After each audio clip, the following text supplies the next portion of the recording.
Welcome to Choice Classic Radio, where we bring to you the greatest old-time radio shows. Like us on Facebook, subscribe to us on YouTube, and thank you for donating at choiceclassicradio.com. Lux presents Hollywood.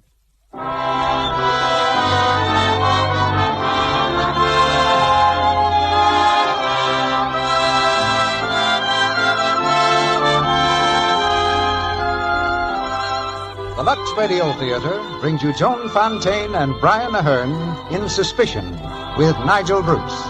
Ladies and gentlemen, your producer, Mr. Cecil B. DeMille.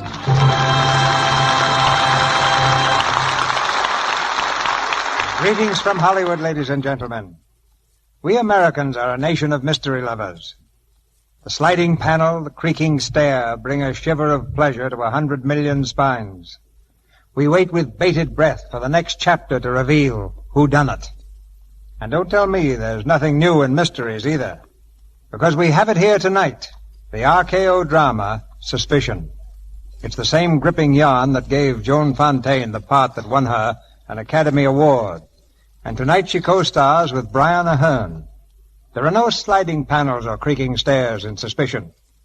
But in just about 3 acts from now, I think you'll agree it's one of the most absorbing mysteries of the year.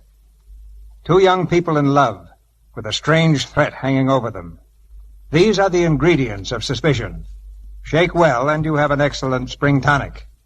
And in the spring, a housewife's fancy usually turns to thoughts of house cleaning. But we got a different slant on the subject the other day from a listener in North Dakota. I don't believe anyone is happier to see spring come than we are up here, she writes. And so it seems like a good time to thank Lux Flakes for bringing us the Lux Radio Theater. It's our most valued entertainment all winter long.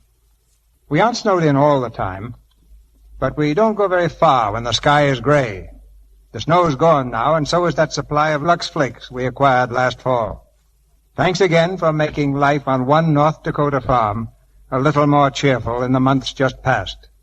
To the lady from Dakota, our best wishes for a pleasant summer. She'll find that Lux Flakes, unlike snowflakes, will be just as welcome in the months to come. Now the curtain for Suspicion, starring Joan Fontaine as Lena and Brian Aherne as Johnny, with Nigel Bruce as Beaky. Let me go! Let me go! You little fool. What's the matter with you? Let me go! Hilltop overlooking the English countryside, the trees bend low before the moaning wind. Smoke-gray clouds weave swiftly across a smoke-gray sky. Against this sky are silhouetted the figures of a man and a woman. The man's arms are about her shoulders. She struggles wildly, fiercely, then breaks away. Again his arms reach out. Her hands are caught and held as in a vice. What did you think I was trying to do? Kill you? Nothing less than murder could justify such a violent self-defense. Why, look at you. Let me go. Oh, I'm beginning to understand. You thought I was going to kiss you, didn't you? Weren't you? Well, of course not. I was merely reaching around you, trying to fix your hair. What's wrong with my hair? I'm glad you asked me that. It would have been extremely discourteous for me to bring the subject up. Are you serious? Of course I'm serious. You always give me the feeling that you're laughing at me. No, I give you my word. Well, what's wrong with my hair? Let me show you. No. Don't back away. I'm not going to hurt you. Now, let me see. Yes, this'll do it. What are you thinking of? A week ago, I'd never even seen you. And now here we are on a Sunday morning missing church while I unbraid your hair. I think you've done enough fooling with my hair. There we are. Have you got a mirror? You look splendid. I must be quite a novelty by contrast to the women you're photographed with in the newspapers. Oh. Well, how do you like your hair? Oh, Nan, don't screw up your face like that. You look like a monkey. What does your family call you? Monkey face? I'll have to go now. I'll be late for luncheon. Anyway, if my father saw me come home both late and beautiful, he might have a stroke.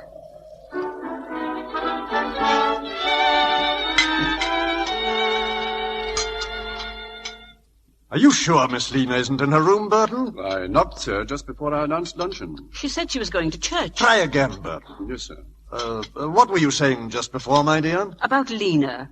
I do wish she'd get married, Stanley. I don't believe Lena will ever marry. She's not the marrying sort. Oh, I suppose you're right. She is rather spinsterish. What's wrong with that? The Old Maid's a respectable institution, and all women are not alike. Lena has intellect and a fine, solid character. Sorry I'm late. Oh, Lena, dear. Come and sit down. Lena? What kept you so long at church, dear? I didn't go to church. I went for a walk. A walk? With a man. A man? Yes. His name's John Aysgarth. John Aysgarth? Is that Tom Aysgarth's boy? How did you meet him? Pity he's turned out so wild. Rough luck on Tom. What do you mean? Well, he was turned out of some club for cheating at cards, wasn't he? I don't know. I didn't ask him. What's he doing down here? Well, he's staying at Penn's Hayes. I shouldn't have thought Lord Middleham would have had him there if he'd ever been turned out of a club for cheating. Well, perhaps it wasn't cards. May have been a woman. He was correspondent or something, I believe. Or ought to have been correspondent. Well, anyway, I'm going to see him again this afternoon. He's calling for me at 3. Miss Lena, you're wanted on the telephone. Oh, thank you, Burton. Stanley, she seems quite excited. You suppose... Hello? Oh, hello, Johnny. What? Oh, yes, a long time ago. When are you coming? Oh, you can't. Yes, of course, I understand. Yes, please write, and thank you for calling. Goodbye. Hello? Yes, this is Miss McNaidlaw. A telegram? Will you read it, please? I will see you, yes. Thursday, yes. At Beecham Hunt Ball. Signed, Johnny. Yes, I have it. Oh, Johnny.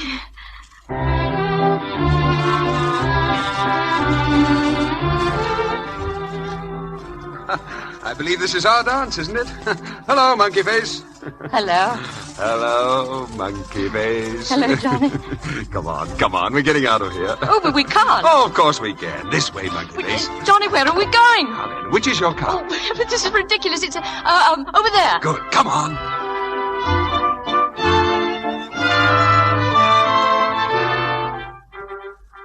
Tell me, have you ever been kissed in a car before? Johnny. Johnny what? Well, you mustn't joke with me. I'm no good at joking. I don't know how to flirt. Well, I'm not joking. I'm serious. Have you ever been kissed in a car? No. Would you like to be? Yes. Well, you're the first woman I've ever met who says yes when she meant yes. What do the others say? Oh, hanged if I know. Anything but yes. But they kiss you. Well, usually. Have there been... Have there been what, Monkey Face? Well, have there been many? I'm afraid so. Quite a few. Are you always frank with them like this? No, not particularly. Well, then why are you frank with me? Because I'm different? Oh, no, it isn't that. I'm honest with you because, because I think it's the best way to get results. Johnny, I hope I'm not saying the wrong thing, but I love you. No. Now, you haven't said the wrong thing, Monkey Face. I think I'm falling in love with you, too. That's why I stayed away for a week. I was afraid of you. I never thought it would happen like this. Oh, neither did I.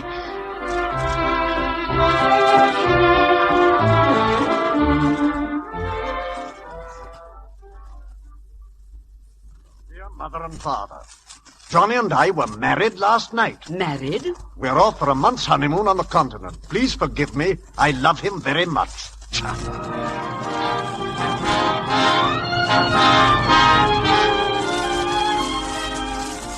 Just put those grips there. Thank you. The trunk goes up on the landing. Well, darling, how do you like your new house? Oh, darling. Because if you don't like it, just blame it all on Mr. Bailey here. He rented the house while we were on our honeymoon. Yes, sir. Why, he even decorated the place. Oh, I adore it. Mr. Aysgarth, I shall have to be getting along now, so what shall I do about the bill? Oh, just drop it on that pretty little table on your way out, old boy. Oh, yes, thank you, Mr. Aysgarth. Thank you, Mr. Bailey. Johnny, I never dreamt I'd ever have such a gorgeous place. Are you sure you can afford it? Here, look. Just press that button there on the phonograph. There we are. Oh. I dance, I believe. Oh, yes. Where are we? At the Hunt Ball. And where else? In Venice. And Naples and Capri and Monte Carlo and Nice. And Paris. Paris. I beg your pardon, sir. Yes? Oh, darling. This is, I'm so sorry, I've forgotten your name. Ethel, sir. Oh, yes. Well, Ethel, what is it? A telegram for you, Oh, sir. thank you, Ethel. Yes, sir.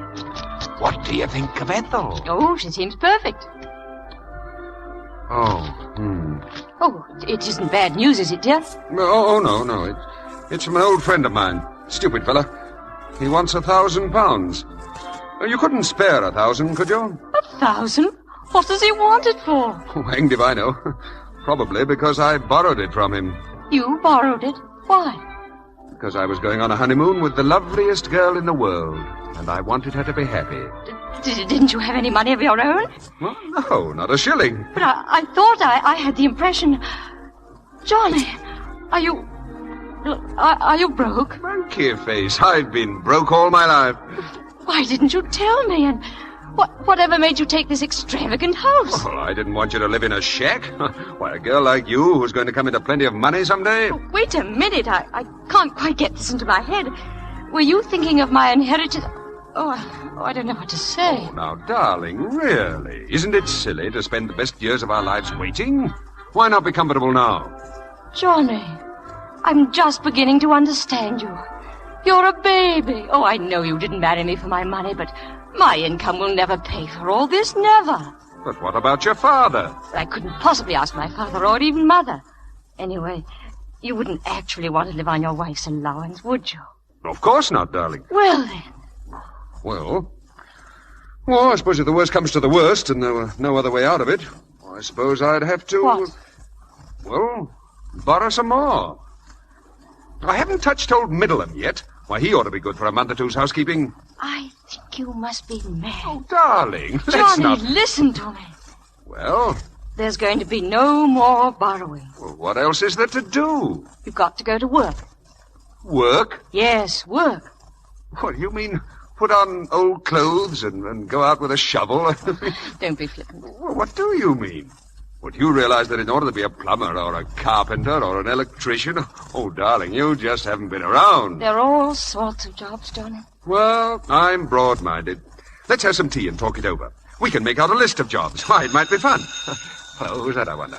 There it is, right behind you, darling. Hello? Oh, hello, Mother. Oh, yes, it's wonderful. A most beautiful house. And, would you tell Father how badly I felt? And, oh, is it? Oh, wait a minute, and I'll tell Johnny. Johnny! Huh? Father is sending us a wedding present. No. Oh, I can't tell you how much this means to me. Oh, me too. Yes, Father, yes? Go on. Ask him when he's sending it. Shh, it's coming over right away by messenger. Well, invite them over for dinner. And if you can slip it in, just say that we were in the throes of job hunting when he telephoned. Johnny, really, you are the limit. What, Father? Oh, yes, Johnny and I were just discussing that very subject, and he has several interesting ideas of the kind of job he'd like to do. Oh, Mr. Aysgarth, there's a messenger from General McLeodlaw. Oh, it's just come, Father. Hold on. Bring it in, Ethel. Yes, ma'am. Oh, I think I know what it is, and... Oh, Johnny, you'll be thrilled. In here, please. Oh, it is. Oh, how wonderful, Johnny. Look. What the... Yeah, what is that thing? It's a chair, darling, a Queen Anne chair. Ah. Here's another one, ma'am. Yeah, how many more, for heaven's sake? Just these two, sir. Oh, he sent us both of them. Oh, Johnny, these are our first heirlooms to be handed down to our children and then to their children. Ah, that's the thing to do with them, all right. Oh, well, I must tell him. Oh, Father, you're so good to me that it makes me want to cry.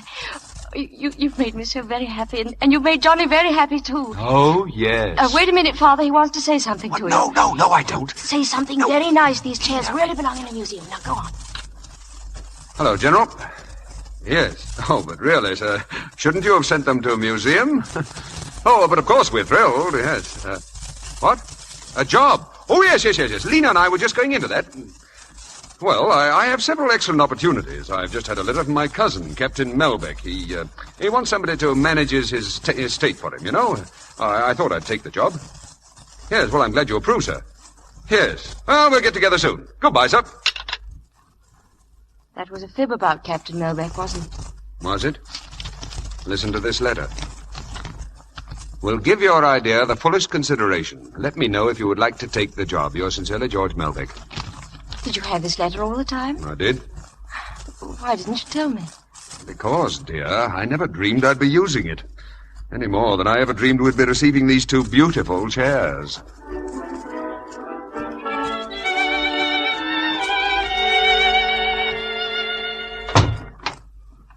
afternoon, ma'am. Hello, Ethel. Is Mr. Aysgarth at home yet? No, ma'am. There's a gentleman waiting for him in the drawing room. Oh, thank you.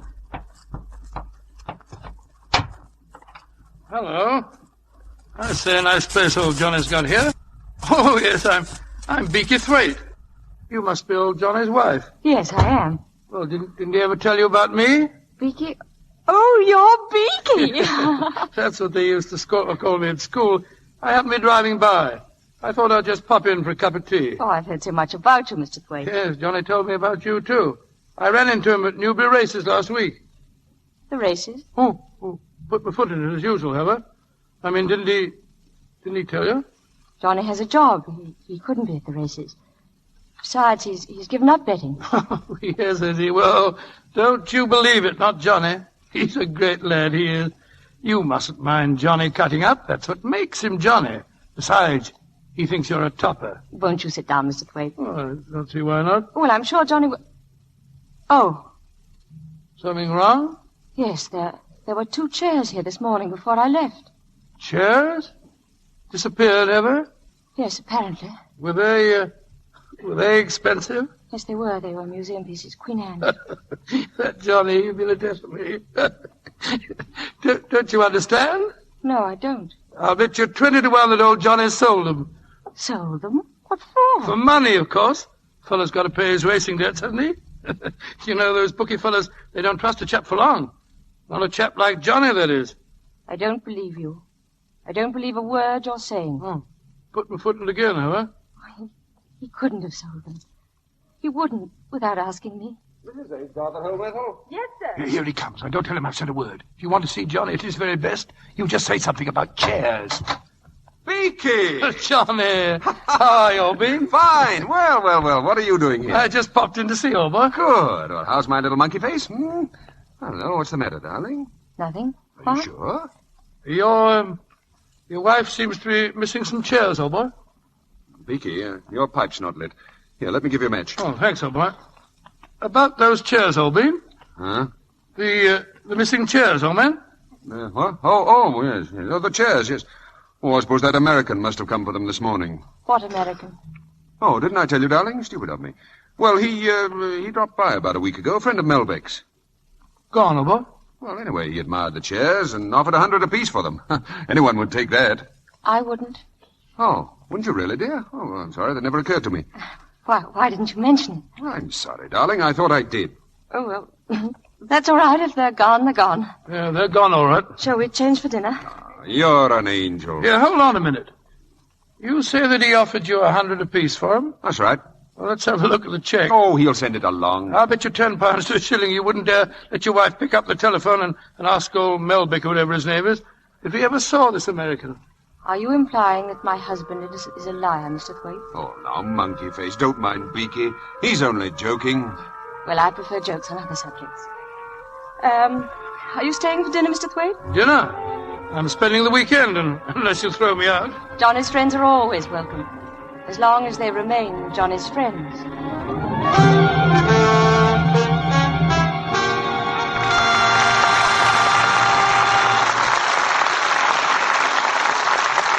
Mr. DeMille presents Act Two of Suspicion, starring Joan Fontaine, Brian Ahern, and Nigel Bruce, in just a moment.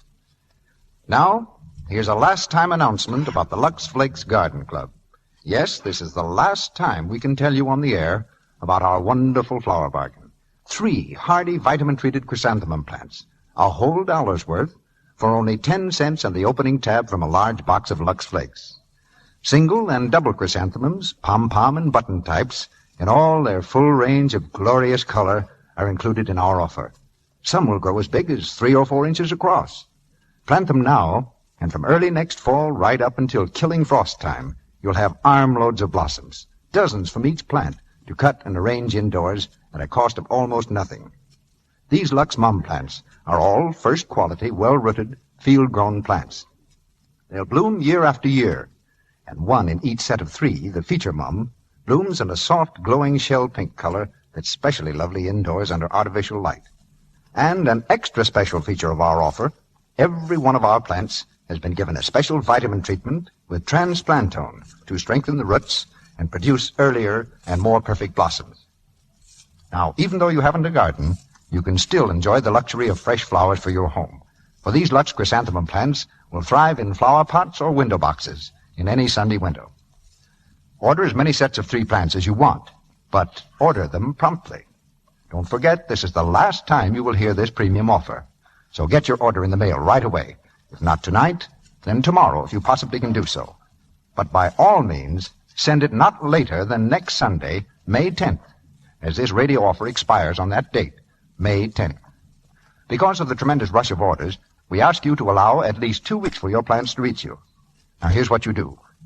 Write your name and address on a piece of paper or on the handy order blank which your dealer has. Mail it with 10 cents in coin. No stamps, please.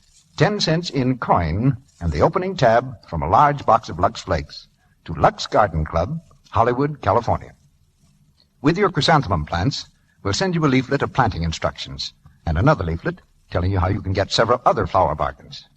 Remember, for each set of 3 plants you order, send 10 cents in coin and the opening tab from a large box of Lux Flakes to Lux Garden Club, Hollywood, California. Be sure to include your own name and address, of course. The offer is good only in the United States. Now, our producer, Mr. DeMille. Act 2 of Suspicion, starring Joan Fontaine as Lena and Brian Ahern as Johnny, with Nigel Bruce as Beaky.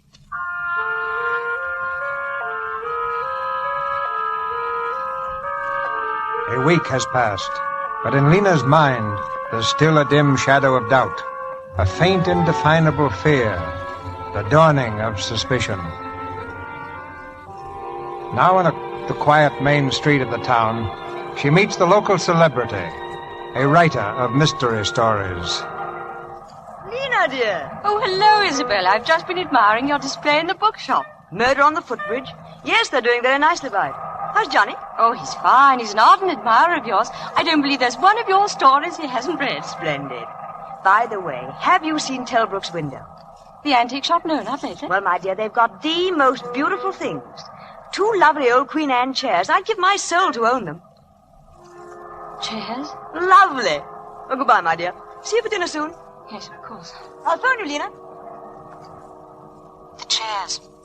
He said he sold them to an American. He lied to me. Why did he lie to me?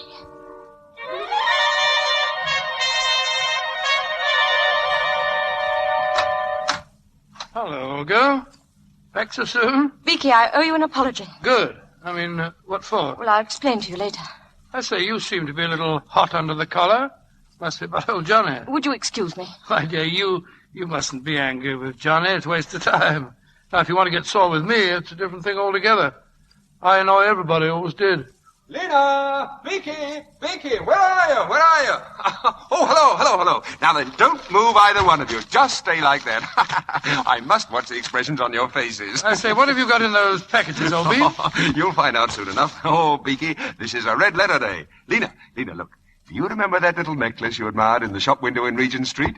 Here. I say. And Beaky, here's a little present for you. What is it, old bean? Oh, stick. Thanks, old bean. Darling, do you remember this fur coat? I saw the hungry eye you gave it the last time we were up in London. Well, it's yours.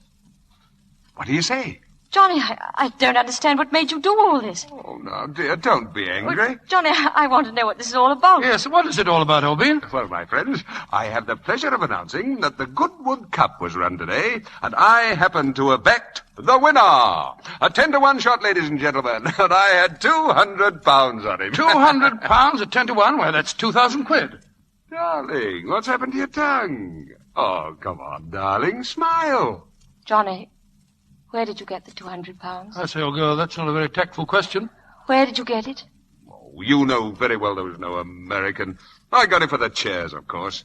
You sold the chairs to gamble all your money on a horse. Well, not exactly.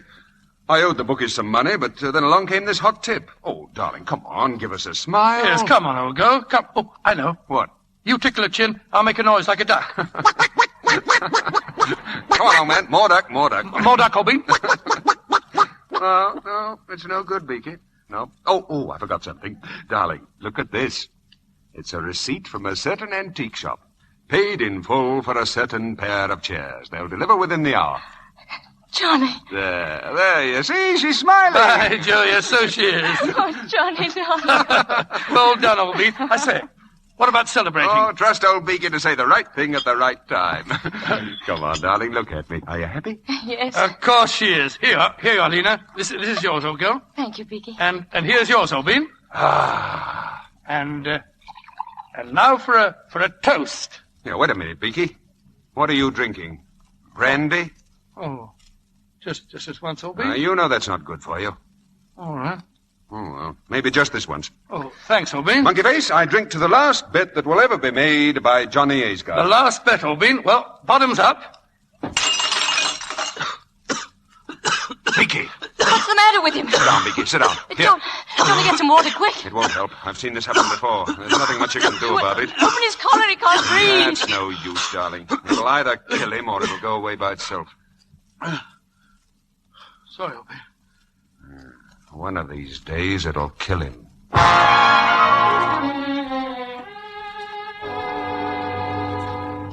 Oh, good afternoon, Mrs. Aysgarth. Good afternoon. Is my husband in his office?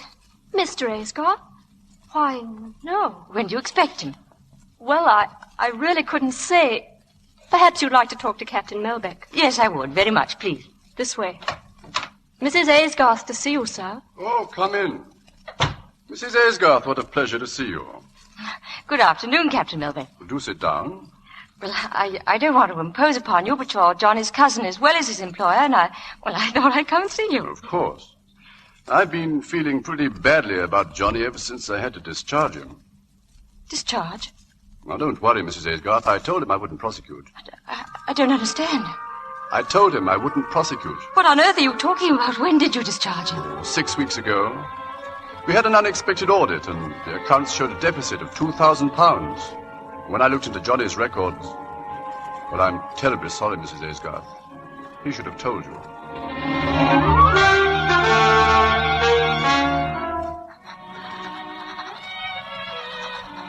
Johnny, I am leaving you.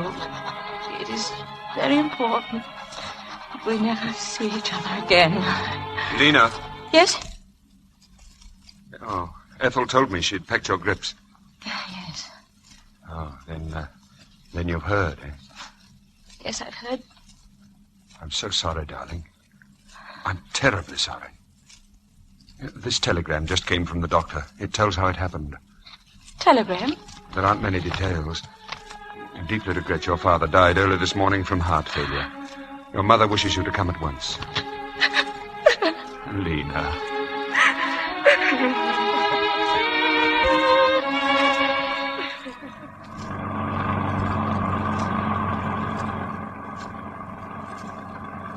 Tired, darling? A little. It's been a nasty week for you. I'll be glad to get you home. Lena, do you ever have any regrets that you married me? Why do you ask that? Seems pretty obvious that your father would have left you a lot more than his portrait if you'd been anybody else but Mrs. John Aysgarth. Oh, is that what you meant? You haven't answered my question. What about you? Have you any regrets? Monkey face. Marrying you is the one thing I've never changed my mind about. Do you really mean that, John? Yes, I really mean that. What about you? I couldn't stop loving you if I tried. Have you tried? Yes, once. When? When I found out you'd lost your job with Captain Melbeck. How long have you known? Since last Friday. Who told you? Captain Melbeck, I met him. Did he tell you why? No, suppose you tell me why. Oh, well, we just didn't get along. Say, it's quite nice here. Shall we stop and have a look at the sea? Pretty, isn't it? Gee, it'd be quite a drop off this cliff, wouldn't it? Why didn't you get along with Captain Melbeck? Oh, I don't know. He's a bit of an old fogey, you know. Monkey face, the way to make money is to think in a big way. Now, look at all this land, for instance. Look at the view from these cliffs. Now, why isn't something done about it? You know, if I had £10,000, or still better, 20,000, I could start a development here. All you need is £20,000. £20,000, that's all I need. £20,000, eh? You think we could swing it for that, O'Bean? Well, of course. Now, you see, Beaky, this is the ground plan. That's wonderful, O'Bean. Then we could put the large hotel up here on the cliff, eh? That's the idea. Hello. What's going on in here, Monkey Face. We're organizing a real estate company. We're about to buy a very beautiful piece of land right by the sea. What a view. What sun. What air. And then we sell part of it at a profit. Oh, I see, but you'll need financing for all this. Of course. Have you found someone to put up the money? Of course. Who? Me? Oh, I see. Well, the idea's mine, but the money's Beaky's. And the corporation, Beaky's going to borrow against some securities he has in Paris. Yes, but... Oh, look, darling, let me show you how simple it is. Does Beaky understand it? Oh, perfectly, I think. I beg your pardon, Mr. Aysgarth. Yes, Ethel? You're wanted on the phone, sir. Oh, thank you. Oh, excuse me. Yes, right over. Now, Beaky, please explain it to me, will you? Well, you see, my dear girl, well, you see, we buy up this land and then we sell part of it. That gives us 100% profit in no time. Then on the other part, we build something or other. Oh, yes, but from whom do you buy the land? To whom do you sell it? Well, that shouldn't be difficult, do you think? Beaky, isn't it about time you grew up? I say, old girl, you're scolding me. Yes, you need a scolding. Shall I go and stand in the corner? Oh, Beaky, you're not being fair to Johnny. I say, old girl, that's a bit thick. Why, he's president of the whole thing, but he gets a salary, writes his own checks. Yes, that's what I mean. Oh, what's wrong with that? Yes, what is wrong with it? Well, Lena? I say, O'Bean, Lena's telling me that you're a bit soft in the head. Is that it? Sounded like that to me. Yeah, hadn't you better be changing for dinner? Oh, right over. Shan't be a jiffy. What right have you to interfere in my affairs? But I wasn't really. I was only... You were only what? Well, I was only trying to tell Beaky that he shouldn't leave everything to you. It's not as if you were both experienced businessmen. What the devil do you know about business? Oh, very little. Suppose Beaky had taken you seriously. You'd have ruined the whole scheme. Do you realize that? Yes, but if it weren't good... That's my business, not yours. If I say it's good, it's good. And I don't want any interference from you or anybody else. Is that clear? Yes, that's clear.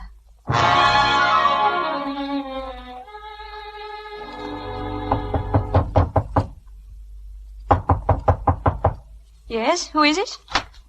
Yes, darling? Oh, I thought you might like to know. I'm calling off that real estate plan. Why? What happened? Oh, I don't know. Perhaps the land isn't any good, or perhaps I don't like the idea of risking Beaky's money, or perhaps it's a stiff job, and I'm just too lazy.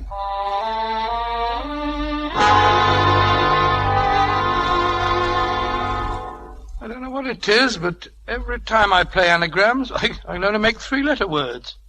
D-O-U-B. D-O-U-B is no such word. Try this. D-O-U-B-T. Doubt. Oh, thanks, old girl. I said, Johnny, I don't see why you want to call off this real estate business. It's no good. But the corporation's formed already. The money's been put up in your name, old boy. The deal is off, Beaky. Why do we have to drive all the way up there to look at it? I won't be responsible for calling the scheme off without first proving to you that it's no good. So we're going up to the cliffs early tomorrow morning and take a look. Well, why are you so insistent? Because, as I told you, I won't be responsible. Oh, all right, old boy. That's it. What's that you got there, Lena? M-U-D-D-E-R? There's no such word, is there? Try the R instead of the D. M-U-R-D-E-R. Murder. That's more like it. Murder. Okay, Johnny, I don't like going up there in the morning. Well, why do we have to go up so early? Now, Beaky. Murder. Oh, well, if we have to, well, let's get on with the game. It's your turn, old girl. The money in his name. Murder. The cliffs overlooking the sea. I say, Lena. The edge of the cliff. Stay away, Beaky. Lena, I say. You push him off, he'll kill you. Murder, murder, murder. Lena, what's the matter? Lena. Here, give me a hand here, Beaky. She's fainted.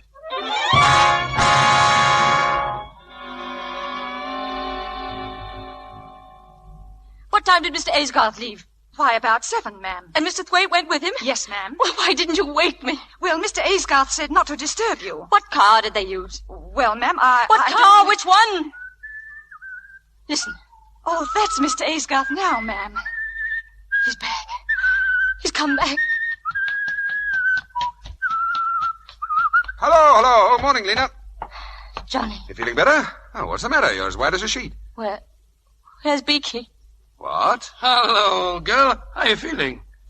Oh. Any better? Lena, what is it? Oh, Johnny. Oh, darling, I'm so glad. Well. What is all this? Why, I've only been away a few hours. It seems like 1,000 years. Yeah, seems like that to me, too. Oh, shut up, Beaky. It was nothing. Nothing. I came very near to losing my life. Do you call that nothing? You nearly lost your life. Came very close to it. Let's drop the subject. No, go on, Beaky. I want to hear about it. Well, there we were on the top of the cliff. I was trying to turn my car near the edge. Was Johnny in the car? No. He was a few feet away. Go on. Well, I didn't realize that I was backing the car right towards the edge, but I was. Ooh, and if old Johnny hadn't taken a flying leap and grabbed the brake, I should have been in Kingdom Come by now. Johnny saved your life. Johnny. Oh, I can never tell you how much this means to me. To you, darling? Yes, it means a good bit to me, too. The old fellow deserves a reward. I say, how about a night out? A spot of celebrating on me, Obin. Very kind of you, Beaky, but don't you have to go to Paris? Paris? Oh, yes, of course, so I do. My security's over there. I gotta go over and cancel the arrangements for them. I say, why don't you come over with me? Why, the cat seems to forget that I'm a married man. I tell you what I might do, Beaky. I might drive up to London with you. Hey, how about that, Monkey Face? Yes, Lena, do let him come. Well, it seems to me... Yes, I know. It seems to you that I should be looking for a job. Well, it seems to me I'll have much more chance of getting a job in London than I would anywhere around here. Yes, of course he would. I say, do let him come, Lena. Well, I don't see very well how I can stop him. Good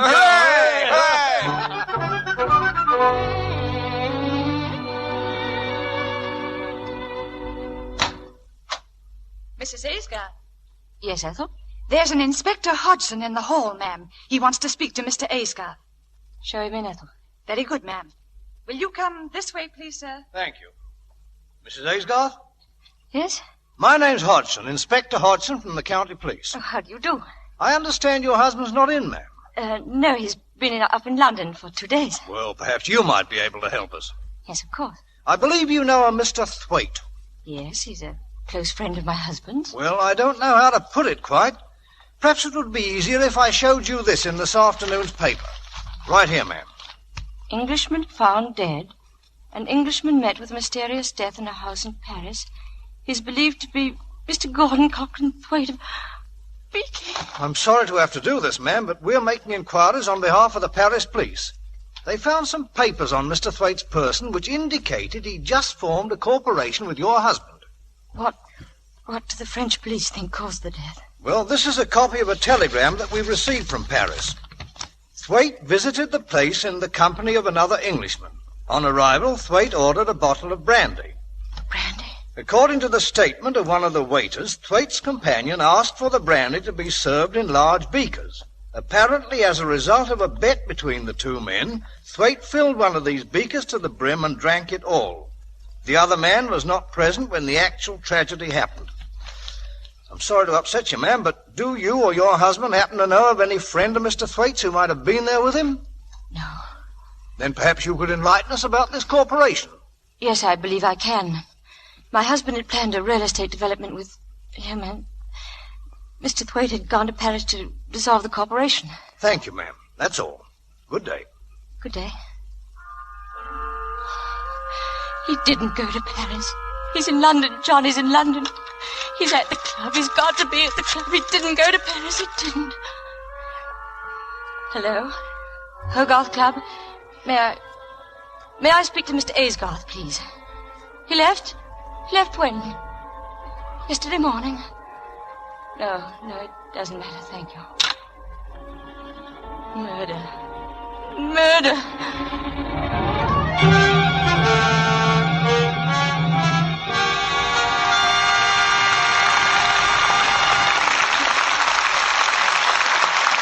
Pause now for station identification. This is the Columbia Broadcasting System.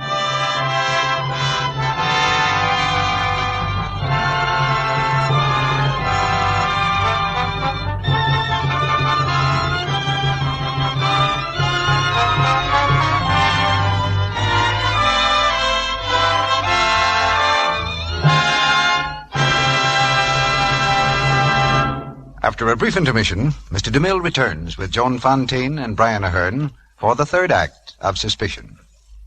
Meantime... Say, Mr. Ruick, do you know how Mother Goose did her dishwashing? Well, it sounds like a gag to me, Sally, but go ahead. Well, it was very easy. She made everyone eat with a spoon.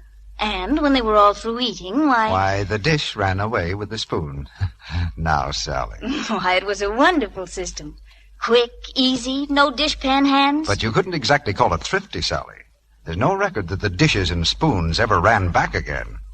Now, I can tell you a way to wash dishes that saves you from dishpan hands and is thrifty, too. The Lux Flakes way. You're right, Mr. Ruick. Scores of tests have proved how gentle Lux is, have shown that hands, reddened and roughened by strong soaps in the dishpan, grew lovely again after changing to Lux Flakes. Yes, simply changing to Lux took away that red, rough look without the use of any creams or lotions. And new Quick Lux goes further, gives you more suds, ounce for ounce, even in hard water, than any of 10 other soaps tested. It's very thrifty. So you needn't have red dishpan hands. You save your hands when you wash dishes the thrifty Lux soap way. Get the generous big box first thing tomorrow morning and use it for your dishes every day. One big box of new Quick Lux will do dishes for about 45 meals. Now, Mr. DeMille returns to the microphone. The curtain rises on the third act of Suspicion, starring Joan Fontaine and Brian Ahern.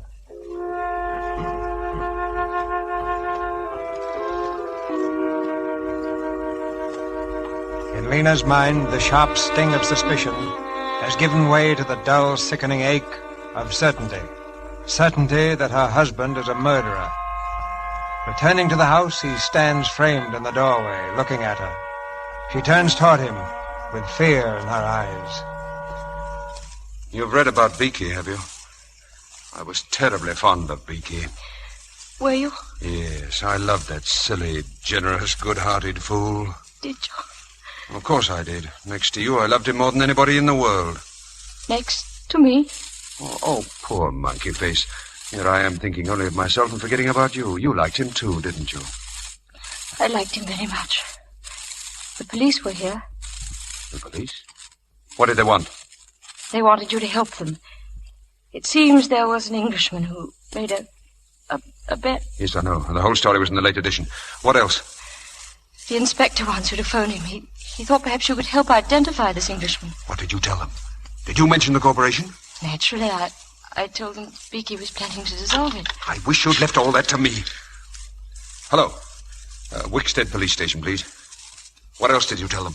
That's about all. Hello. Hello, Inspector. This is Mr. John Aysgarth. Yes. Yes. Well, I drove up to London with him on Tuesday evening, and we dined at the Savoy. Yes. Well, then I saw him off at Croydon Airport. Oh, no. I stayed in London until this afternoon. At my club.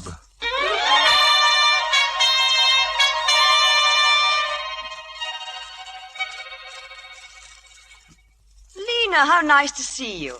I don't see half as much as you as I'd like. Well, that's sweet of you, Isabel.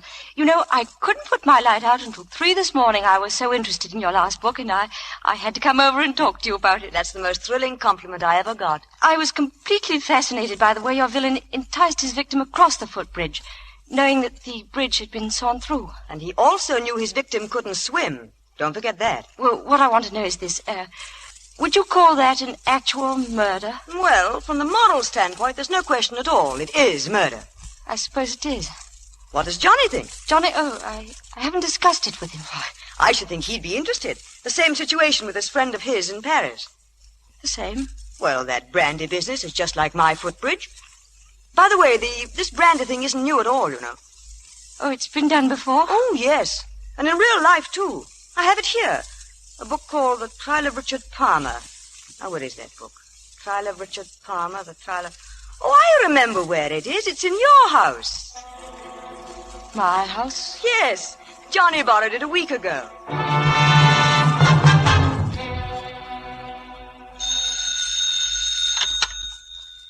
Hello? Hello. May I speak to Mr. Aysgarth, please? He isn't in. This is Mrs. Aysgarth speaking. Oh, well, this is the Guarantors Life Insurance Company. Yeah? Would you tell Mr. Aysgarth that there's been a slight delay in replying to his inquiry? But we've written him fully on the matter, and he should get our letter by first post in the morning.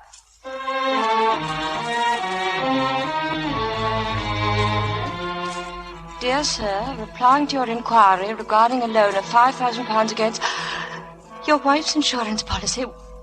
We regret to state that such a loan cannot be granted. According to the terms of the policy, payment can only be made in the event of your wife's death. If you... Morning, dear. Any letters for me? Oh, what's the matter? Nothing. Darling, you're not shivering, are you? I have a bit of a chill. Cold in all this sunshine? My poor little shivering baby. Oh, what are we doing tonight? We're going to Isabel's to dine. Oh, what a bore.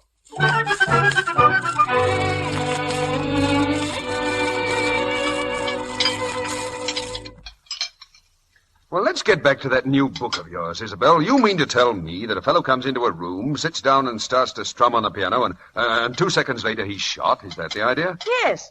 A certain note on the piano was wired to a revolver concealed in the wall paneling. Oh, I don't care much for that, Isabel. You're slipping, old girl. What's wrong with it? Oh, it's too complicated. If you're going to kill somebody, just do it simply.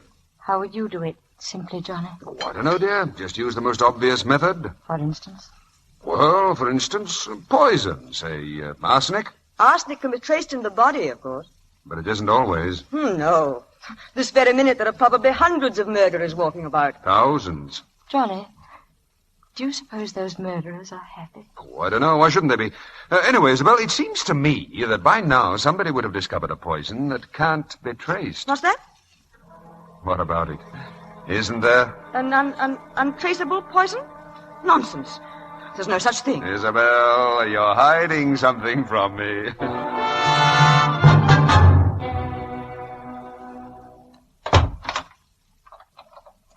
Johnny, you're locking up. What about Ethel? Oh, it's Ethel's night off. She won't be back till morning. What about Cook? Have you forgotten? Cook's away on holiday. Oh. My darling, you're shivering again. Do you suppose you're catching cold? Yes, I think that's what it must be. Oh, well, we'll have to tuck you into bed and get you nice and warm. Come along. No, Johnny, please don't. What's the trouble? Johnny, I'm in a state tonight. I don't know why, but I'd like to be alone. Would you mind sleeping in your dressing room? Well, of course I'd mind. Please, Johnny, I haven't been sleeping well. Oh, I understand. You used to sleep badly when I wasn't here, and now you... Well, all right, if that's the way you feel about it. Good night.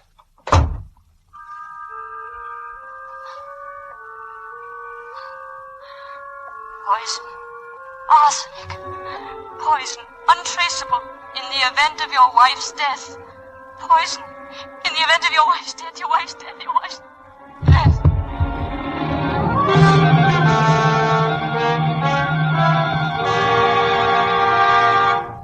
Come on, Lena. Wake up, dear. You feeling better? Yes, Hello, darling. Isabel. I came over this morning. We were quite worried about you, Lena. This morning? Have I been sleeping all day? The doctor gave you a pill, darling. That's all you needed. Rest. Here, I'll run down and tell Ethel to fix something for supper. I'll be right back. He's 1 in a million, that Johnny of yours. Isn't he?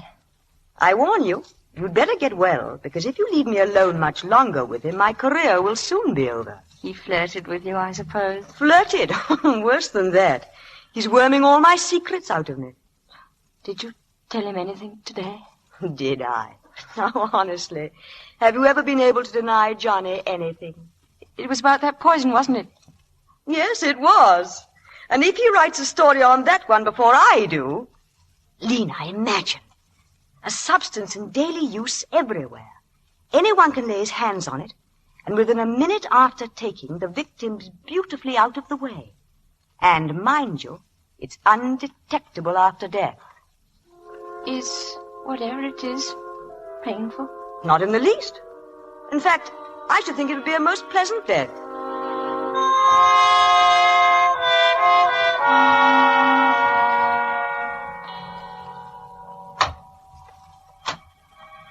Lena, are you awake?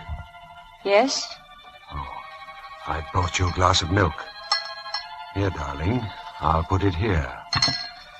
Drink it before you go to sleep. Good night, darling.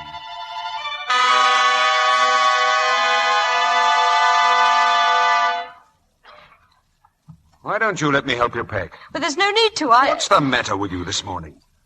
You're still annoyed with me, aren't you? No, Johnny, really, I still don't feel well, that's all. And a few days at your mother's will do you more good than staying at home. Oh, not exactly that. Dear Mother telephoned She me. got on that phone awfully early, it seems to me. Well, Mother gets up early. I happened to mention that I was a bit nervy, and before I knew it, I'd agreed to spend a few days with her. Oh, all right.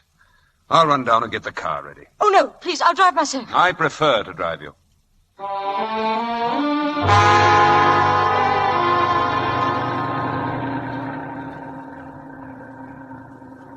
You're going so fast, Johnny. You want to get there, don't you? Well, did you have to go by this road? Why not? It's the shortest way, isn't it? Ha! There's the hotel site. And that's another thing I've failed at. The cliffs. He's going to kill me. That door is open. He's going to kill me. The curb up there, the door was swinging. He's going to push me out and down. No. Look out! Get your hand off that door, Lena! Let me go, Lena, come back! No! Lena! Let me go! Lena, what's got into you? Oh, leave me alone. Stop it, you little fool, stop it! I've had enough. How much do you think a man can bear? Listen to me. You turn me out of your room, you go running away to your mother's, and now you shrink away from me as though you hated me. You're my wife, Lena. But I thought... Why, you almost killed us both back there, because you had to pull away even when I was reaching over to save you from falling out of the car. Well, you don't have to put up with me anymore. Johnny, wait. Where are you going? First, I'm taking you on to your mother's. And then what? Oh, don't you worry. I won't bother you again. Johnny, you mean you're... Johnny, why were you asking Isabel about that poison? What were you planning to do with it? Johnny, you were going to kill yourself. Oh, my darling. Yes, but I saw that was a cheap way out. So I'm going back to see it through. Prison term and everything. Prison? You mean they'll back that money you... I can't pay it back. I made the last attempt to raise the money when I went away with Beaky. To Paris. Paris? I didn't go to Paris. I went to Liverpool. I tried to borrow on your insurance. But it didn't work. You mean you were in Liverpool when Beaky... Then you didn't go to Paris? Well, of course not. Do you think I'd have let some idiot give poor old Beaky that brandy if I had? Oh, Johnny. If only I'd known. I was thinking only of myself, not of what you were going through. Oh, if I'd been really close to you, you could have confided in me, but you were ashamed to. Oh, if I'd only understood. Oh, Johnny, it will be different now. We'll make it different. People don't change overnight, Lena. I'm no good. Oh, let's turn back, Johnny. Let's go home and see it through together. No, it won't work. Oh, it will work. I know it will. Johnny, please, you can't shut me out. Turn the car around and let's go home. Please, Johnny. Get in the car. Johnny, where are we going? We're turning back. We're going home.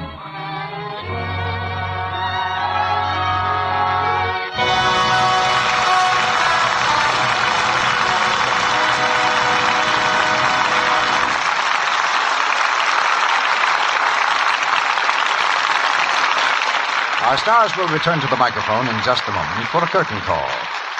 Meantime, some news of interest to women about the new rayon stockings that stores are featuring today. You know, these new rayons have greater elasticity and greater strength than earlier ones. New finishes make them more beautiful, too. Of course, you'll need to give these new rayons the right care for best results. Rayon is temporarily weak in water, so handle it gently.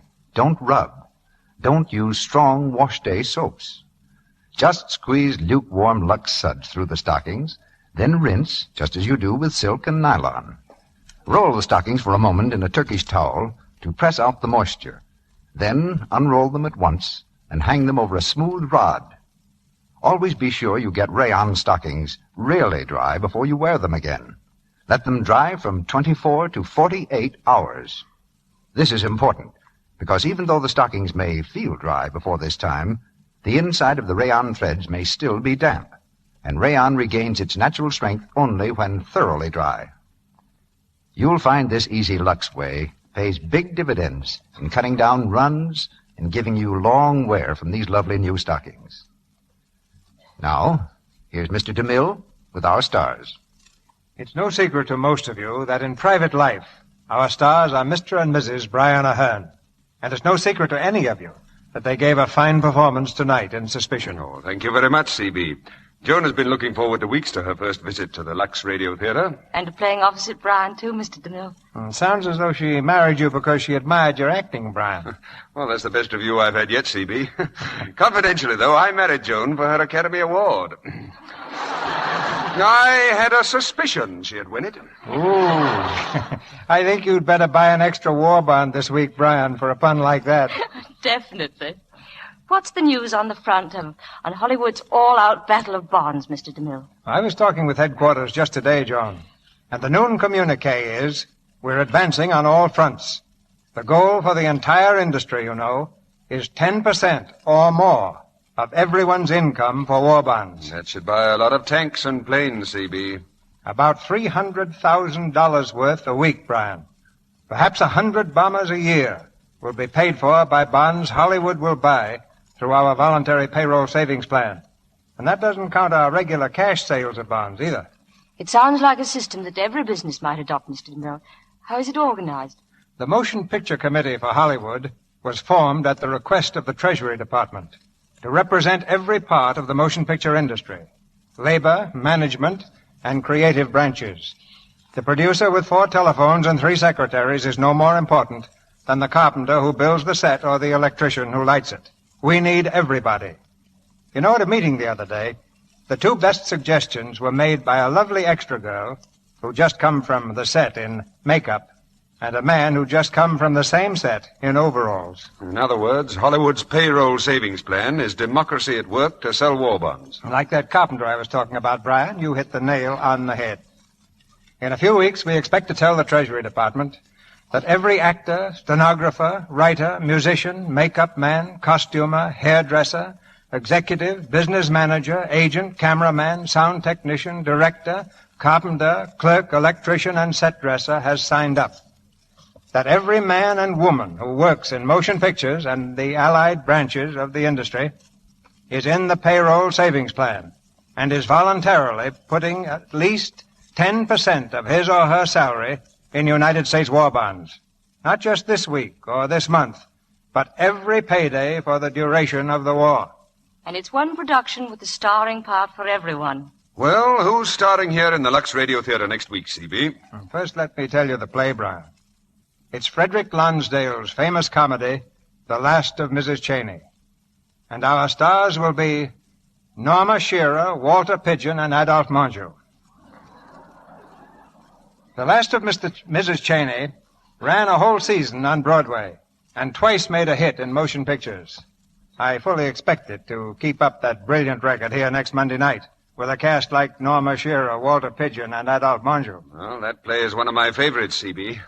Thank you and good night. Good night, Mr. DeMille. Good night. Good night. Remember, a bond every payday keeps the Axis away.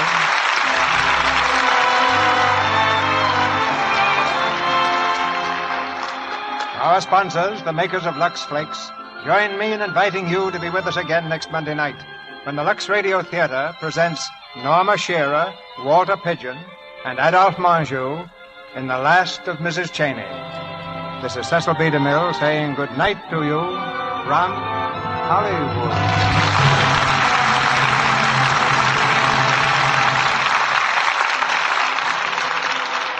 Ladies and gentlemen, modern medical science can cure cancer if the disease is discovered early.